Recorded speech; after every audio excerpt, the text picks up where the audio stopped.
Alright, Bismillahirrahmanirrahim. Assalamualaikum. My name is Tun Nama Afiq Farhan bin Tun Ali. So today I want to tell you about the resistance training program design variables. So the distance resistance training program design variable is the NETETVR. It consists 7 steps. Step 1, need analysis. Step 2, exercise selection. Step 3, training frequency. Step 4, exercise order. Step 5, training loads. Step 6, volume. And step 7, the last one, is rest periods.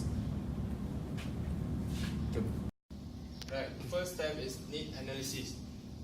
It consists of 2-stage process that includes an evaluation of the requirement and characteristic of the sport and the assessment of the athletes. So the first one is the movement analysis. It consists of the body and limb movement patterns and muscular involvement. Second, the physiological analysis. It consists of strength, power, hypertrophy, and muscular endurance. And the second one is the injury analysis. It shows that the common joint and muscle injury sites and causative factors. And the last one is training status. So it shows that how athletes train and what is the level of the athlete's status. Okay. Right. The second step is the exercise selection. It involves choosing exercise for a resistance training program. The exercise type, for example, core exercise that recruit one or more large muscle across and involves 2 or more primary joints. That is called the multi-joint exercise. Secondly, it has the assistant exercise that recruits smaller muscle areas and involves only one primary joint. It is also called a single joint exercise. For the third step is the training frequency. Based on the number 1 need analysis, which it shows that the training status of an athlete. So we must consider the status of an athlete. For example, if the athlete is a beginner, so the training session must be 2 or 3 times per week. And also for the intermediate, 3 to 4 times per week. And if the athlete is a professional or an advanced athlete, it must train 4 to 7 sessions per week. Right. The fourth step is the exercise order. The sequence of resistance performed during one training session. For example, if you do a chest press, you will have a push and pull exercise, and then we have upper and lower body exercise. So we can divide the upper and lower body exercise in certain training. For example, upper you can do the bicep curl, and for the lower you can do the leg press, or for the upper you can do for a tricep curl. Right.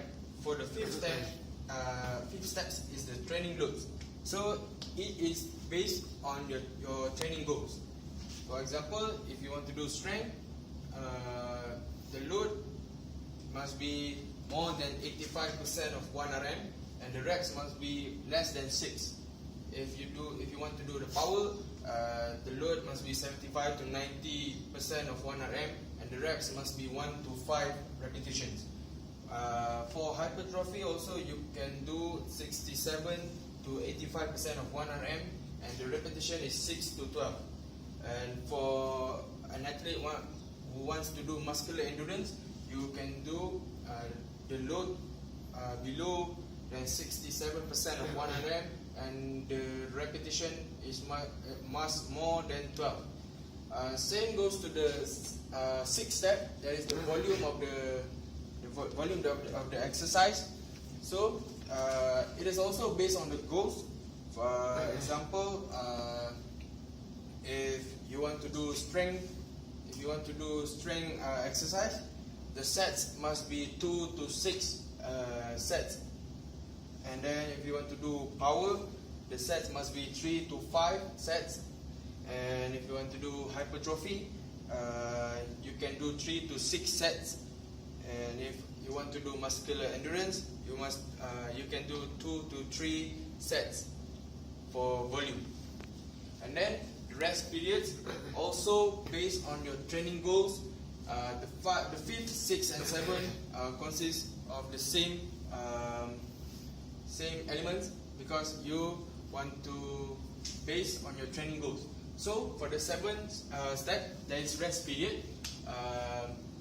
You can conduct your exercise by having your rest.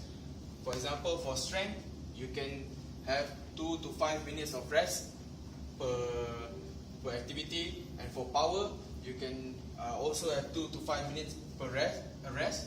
Hypertrophy, 30 seconds to 1.5 minutes, and then equals to 1.5 minutes. And also muscular endurance, you must do below than 30 seconds. So the conclusion is the NETETVR is the resistance training program design variables. Everyone can use this kind of program to improve their strength or their fitness. So that is all for now. Thank you.